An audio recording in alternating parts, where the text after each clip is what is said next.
and thereby inaugurate the Golden Jubilee celebration of the department.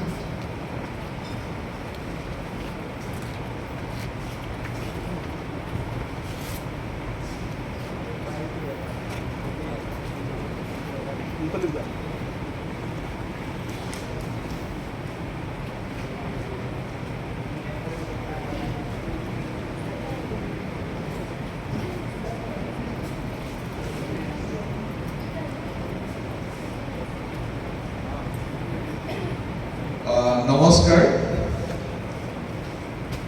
আৰু সকলোকে সুপ্ৰভাত জনাইছো। At the very outset, I would like to express my sincere gratitude and thanks to the organizers for having given me this opportunity to inaugurate this 50 years of glorious existence of Arabic department. And at the very outset, I congratulate my esteemed colleagues in the Department of Arabic, and I also fondly remember those scholars and professors who have contributed for more than 50 years for the continuation of this department, and I congratulate all of them for this glorious existence for more than 50 years. এই আপাহতে যিসকল ব্যক্তিৰ আশুকঠীয়া প্ৰচেষ্টাৰ ফলত Arabic ডিপাৰ্টমেণ্টে আজি এনে ফলে ফুলে জাতিষ্কাৰ হৈ এই অৱস্থাত উপনীত হোৱাৰ হেতুকে মই প্ৰফেসৰ আব্দুল লতিফ ডাঙৰীয়া principal cum head department of Arabic Cotton College আৰু লগতে তেখেতলোকৰ লগত সহায় সহযোগিতা আগবঢ়োৱা late professor Mohammad Shahabuddin, former Deputy Director of Public Instruction, আৰু লগতে Mohammad Abdul Motin, who also had joined as a lecturer later on and also contributed for the development of the department. এই সকলো ব্যক্তি যিসকলৰ আশুকঠীয়া প্ৰচেষ্টাৰ আজি আৰবিক ডিপাৰ্টমেণ্ট এই অৱস্থালৈ পাইছেহি বা উপনীত হৈছে, আপোনালোক সকলোকে মই মোৰ কৃতজ্ঞতা আৰু অভিনন্দন জ্ঞাপন কৰিছোঁ। দুপে ডিপাৰ্টমেণ্টে যোৱা 50 বছৰ ধৰি বিভিন্ন ক্ষেত্ৰত আপোনালোকে বিদ্যায়তনিক যিটো বিকাশৰ ক্ষেত্ৰত আপোনালোকে আশাহীয়া বা আপোনালোকৰ প্ৰচেষ্টা চলাই আহিছে। এই প্ৰচেষ্টাৰ ক্ষেত্ৰত মই বিশ্ববিদ্যালয়ৰ উপাচাৰ্য হিচাপে যিখিনি কৰ্ম কৰিব লাগে তাক আপোনালোকক প্ৰদান কৰাৰ কাৰণে প্ৰতিশ্ৰুতিবদ্ধ। আৰু লগতে আজি যিটো আমাৰ ডক্টৰ ভূপেন হাজৰিকাদেৱৰ যিটো আমাৰ ইউনিভাৰ্চিটি এন্থেম গোৱা হ'ল, জিলিকাব লুইতৰে পাৰ, এন্ধাৰৰ ভেটা ভাঙি প্ৰাগজ্যোতি সদবয় দেউতী নিজৰ আধাৰ, সাঁচি পাতে ভাষা দিব, চিকুণে আশা দিব, ৰং কৰি মেলিব দুৱাৰ, সমাজে সাৱটিব মহান মানৱতাক বিজ্ঞানে আনিব জোৱাৰ। I think this represents the essence of Guwahati University, not only Guwahati University, the entire Assam, that Andharar Bheta Bhangi. Andhar epitomizes ignorance. Andhar represents the ignorance, the doom of hell, from which through Vidyayotanic process we must march for enlightenment. Jitu Bhupen Hajarika is Sanskrit Slokor পৰা আহিছে, অসতুম আসৎ গময়া তমসো মা জ্যোতিৰ গময়া মৃত্যুম মাম অমৃতম গময়া ওম শান্তি শান্তি শান্তি। শিক্ষাৰ উদ্দেশ্য হ'ল মানুহক অজ্ঞান অন্ধকাৰ টিমিৰাচন্দ্ৰৰ পৰা পোহৰৰ জাতিষ্কাৰৰ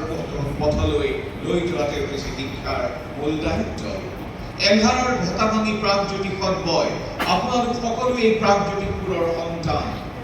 প্ৰাগজ্যোতিপুৰৰ সন্তান হিচাপে শিক্ষা দীক্ষাৰে দীক্ষিত হৈ যিটো আমাক জ্যোতিপ্ৰসাদ আগৰৱালাই কৈছিলে যে মই গাঁৱৰ মাজতো থাকি শিক্ষা দীক্ষাৰে দীক্ষিত হৈ সাৱটিব পৰা হয় জগতবাসী। গতিকে এই শিক্ষা দীক্ষাৰে আমি জগতবাসীক আমি বিশ্বাস কৰিব লাগিব, আমি জগতখন চুবলৈ যত্ন কৰিব লাগিব। আৰু লগতে কৈছে তাত পৰম্পৰাৰ কথাও কৈছে ভূপেন হাজৰিকাই, সাঁচিপাতে ভাষা দিব। সাঁচিপাত আমাৰ বাৰ্থ ট্ৰী, য'ত আমাৰ অতীতৰ যিবিলাক ঐতিহ্যমণ্ডিত দিশবিলাক সন্নিৱিষ্ট হৈ আছে, তাত ট্ৰেডিশ্যনৰ কথা আছে। সাঁচিপাতে ভাষা দিব Siphung, Sifung is the essence of our Bibhinna Gosti Janagostire Samahar Samatrito Asomar Bihak Samastalak represent Korise, Protinitito Korise Sifunge. Sifung Hasipate Bhasha Dibo, Sifunge Asha Dibo, Rong Ghore Belibo Duar, Rong Ghore Amphitheater, Amar Ahom সকলৰ ঐতিহ্যৰ ধ্বজাবাহী ৰংঘৰ তাৰ পাছত কোৱা হৈছে সমাজে সাৱধিক মহান মানৱতা Humanism is the essence of education. Our ৰাষ্ট্ৰীয় শিক্ষা নীতি কোৱা হৈছে শিক্ষাৰ উদ্দেশ্য চাৰিটা Education is to know, education is to do, education is to be, and education is to live together. অৰ্থাৎ আমি জানিব লাগিব education is to know. যেটো কনসেপচুৱেল ক্লিয়াৰিটি বুলি কয় কনসেপচুৱেল সংজ্ঞাগতভাৱে গোটেই দিশবিলাক আমি অনুধাৱন কৰিব লাগিব is to know, is to do. এতিয়া নতুন ৰাষ্ট্ৰীয় শিক্ষা নীতিয়ে কৈছে there must be a transformation from conceptual clarity to the empirical dimension যে মই জনা যেটো সংজ্ঞাটো বাস্তৱত ৰূপায়ণ কিদৰে কৰিম অৰ্থাৎ মোৰ তাত্ত্বিক আৰু বাস্তৱিক জীৱনৰ লগত এটা সামঞ্জস্যৰ কথা কৈছে কোনে ৰাষ্ট্ৰীয় শিক্ষা নীতি education is to know, is to do and to be অৰ্থাৎ শিক্ষা দীক্ষাৰে সাৱটিব পৰা হয় জগতবাসী শিক্ষা দীক্ষা শিক্ষাৰ লগত দীক্ষা জড়িত হৈ আছে গতিকে মই সকলোৱে এই পাঁচটা আঙুলি সমান নহয় সকলোৱে উৰ্ধ পতংগীয়া কলিতা বাইদেউৰ দৰে স্বনামধন্য সাহিত্যিক নহবও পাৰে কিন্তু আমাৰ পাঁচটা আঙুলি সমান নোহোৱাৰ দৰে কোনোবা ডাক্তৰ হ'ব ইঞ্জিনিয়াৰ হ'ব কোনোবা শিক্ষক হ'ব কোনোবা তেওঁলোকে আজি মিউজিচিয়ান হ'ব কোনোবা ইনষ্ট্ৰুমেণ্টেলিষ্ট হ'ব গতিকে বিভিন্ন ক্ষেত্ৰত বিভিন্নজনে কৰ্ম কৰিব পাৰে সকলো মানুহ সমানে সকলোৱে দক্ষতা নাই বিভিন্নজনৰ বিভিন্ন দক্ষতা আছে এই দক্ষতামূলক নিজৰ দক্ষতাটোক চিনি পাই বাস্তৱ জীৱনত ৰূপায়ণ কৰিব পৰাটো হৈছে is to be education is to know is to do is to be আৰু পৰিশেষত কোৱা হৈছে শিক্ষাৰ উদ্দেশ্য হৈছে is to live together সুখে দুখে পাৰ্থক্যৰ পাছতো মোৰ ধৰ্ম বেলেগ হ'ব পাৰে মোৰ পৰিচয় বেলেগ হ'ব পাৰে কিন্তু তাৰ পাছতো ভাৰতীয় গণতান্ত্ৰিক যিটো প্ৰমূল্যৰ যিটো মূল্যবোধ আমাৰ যিটো সভ্যতাগত দিশৰ কথা কৈছে যে পাৰ্থক্যৰ পাছতো I negotiate my difference তাৰ প্ৰয়োজন নহয় যে আপুনি মোক মাৰিব মই আপোনাক মাৰিম we may have differences ক'ত নাই differences মোৰ পৰিয়ালত আছে আপুনি পত্নীক ইম্প'জ কৰিবলৈ যাওক তাত আপোনাৰ ডিফাৰেন্স আহিব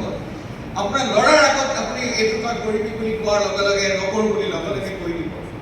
সো কেৱল যে আমি জাতিগত পাৰ্থক্য আছে তেনে নহয় আমাৰ যদি ধাৰ্মিক পৰিচয় বা পাৰ্থক্য আছে এনে নহয় আমাৰ নিজস্ব ব্যক্তিগত জীৱনত শিক্ষাগত জীৱনত পৰিয়ালৰ জীৱনত সামাজিক জীৱনত সকলোতে মানুহৰ দ্বন্দ্ব থাকে দ্বন্দ্ব বা পাৰ্থক্য থাকিবই কিন্তু এই পাৰ্থক্যৰ মাজতো ভালদৰে মোকাবিলা কৰি জীৱনটোক আগুৱাই নিয়াটোৱে হৈছে শিক্ষাৰ উদ্দেশ্য মানৱীয়তাৰ ধৰ্ম গতিকে এই সকলোবিলাকক অনুধাৱন কৰি মই আশা কৰোঁ আমাৰ এৰোবিক ডিপাৰ্টমেণ্ট বিশেষকৈ ৰাষ্ট্ৰীয় শিক্ষা নীতিৰ যিটো ভেলু এডিশ্যনৰ কথা কোৱা হৈছে যিটো স্কিলৰ কথা কোৱা হৈছে আমি যদিও বিভিন্ন ভাষা পঢ়িব পাৰোঁ বিভিন্ন নতুন নতুন কোৰ্চ পঢ়িব পাৰোঁ তাৰ লগতে কিন্তু যিটো স্কিল যিটো দক্ষতা বিকাশৰ কথাটো কিন্তু আমাৰ ল'ৰা ছোৱালীক আমি সমানে প্ৰদান কৰিব লাগিব দক্ষতা মানে কেৱল সাঁতুৰি দক্ষতা মানে কেৱল টেকনলজিত ভোকেশনেলাইজেশ্যনৰ কথা মই নাই কোৱা দক্ষতা মানে হৈছে সফট স্কিল আজি Arabic as a mode of communication could be important আমি as a communication ল'ব পাৰিছোঁ নাই কেৱল Arabic